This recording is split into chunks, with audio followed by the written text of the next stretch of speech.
Leads میں counsellors اور community رہنما 12 دسمبر کو ہونے والے عام انتخابات کے لیے متحرک ہیں۔ ہمارے نمائندے آصف قریشی ان کے ساتھ موجود ہیں، ان سے مزید جانتے ہیں۔ جی آصف بتائیے گا۔ جی میرے ساتھ اس وقت موجود ہیں لیڈ سے سابق لارڈ میئر کونسلر محمد اقبال اور ایسٹ لیڈ سے کونسلر عارف حسین اور سماجی شخصیت لیبر پارٹی کے ممبر چودھری عابد صاحب، چودھری ارشد صاحب موجود ہیں۔ ان سے پوچھتے ہیں کہ جو برطانیہ کے اندر الیکشن ہو رہے ہیں اس حوالے سے بات کریں گے، اور میرے ساتھ موجود ہیں chairman Islamic centre doctor Khan صاحب بھی یہاں پر موجود ہیں۔ ان سے پوچھتے ہیں کہ جو الیکشن ہو رہے ہیں اس حوالے سے یہ کیا کہتے ہیں کہ کس پارٹی کی سپورٹ کرنی چاہیے، برطانیہ میں جو تارکین وطن ہیں بالخصوص ان کے لیے کون سی پارٹی ضروری ہے۔ جی اقبال صاحب، سب سے پہلے میں آپ سے اس حوالے سے پوچھتا ہوں کہ ہمیں کس پارٹی کی سپورٹ کرنا چاہیے؟ دیکھو، میں ایک لیبر کاؤنسلر ہوں، لیکن یہ ایک اور بات ہے، میرے خیال میں پارٹی وہ ہونی چاہیے جو اپنی کمیونٹی کے لیے اچھی ہو، اور واضح ہے کہ کنسرویٹو پارٹی جو ہے ان کے وہ اسلام فوبیا کا سیریس ایشو ہے، ان میں ان کے لیڈر میں پرابلم ہے، وہ اسلام کے بارے میں اس نے بہت ہی غلط باتیں کی ہیں، لہذا میری تمام سننے والوں سے گزارش ہے کہ لیبر پارٹی کی سپورٹ کریں۔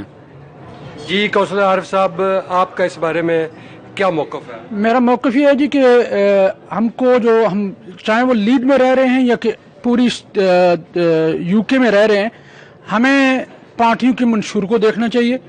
پارٹیوں کا منشور جو ہے نا وہی آگے جا کر سیٹ اپ ہوتا ہے گورنمنٹ میں، تو اس لحاظ سے میری یہ ریکویسٹ ہے تمام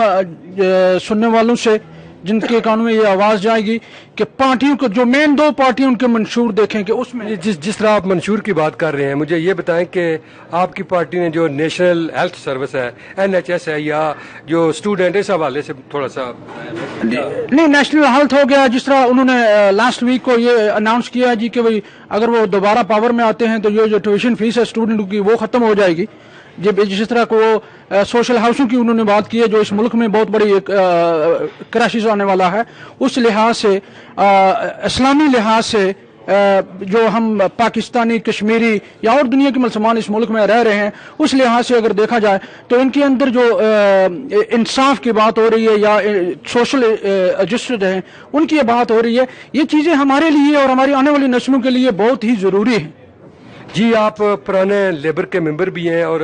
کاروباری شخصیت بھی ہیں، آپ کیا سمجھتے ہیں کہ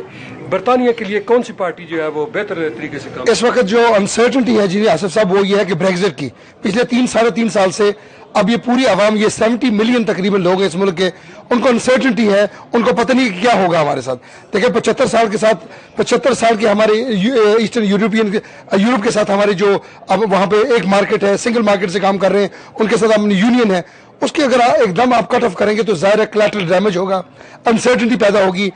کمیونٹی جو بزنس کمیونٹی ہے وہ بھی انسرٹن انشور ہے۔ اس کے ساتھ جو میں یہ سمجھتا ہوں کہ پوری دنیا میں جو حالات ہیں، لیبر پارٹی کا جو منشور، ایک بہت بڑی بات یہ ہے کہ وہ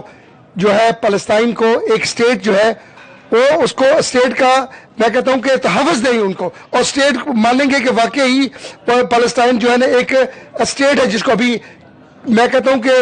سالوں سے اور صدیوں تو نہیں کہہ سکتا کہ میں یہ سمجھتا ہوں کہ پورے 75-80 سال سے یہ ان کو نگلیکٹ کیا جا رہا ہے۔ کشمیر کا بہت بڑا ایشو ہے، کشمیریوں کو آزادی ملنی چاہیے، ان کو خود مختاری ہونی چاہیے۔ میں یہی کہتا ہوں جی کہ صرف لیبر پارٹی ہے جو کشمیر کے ایشو پر بات کر رہی ہے، اور جرمی کوربن نے 12 کہا ہے جی کہ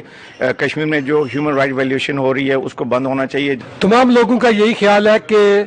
لیبر پارٹی اس لیے ضروری ہے کہ لوگوں کے مسائل صرف لیبر پارٹی حل کر سکتی ہے، اور ملک کو بہتر طریقے سے خدمت بھی لیبر پارٹی ہی کر سکتی ہے۔ جی ڈاکٹر صاحب، اس حوالے سے آپ کیا کہیں گے؟ میرا بھی آپ جو ابھی عابد صاحب نے کہا ہے، ڈاکٹر صاحب نے کہا ہے، سب صحیح ہے، اور میں بھی ان کی تائید میں ہوں۔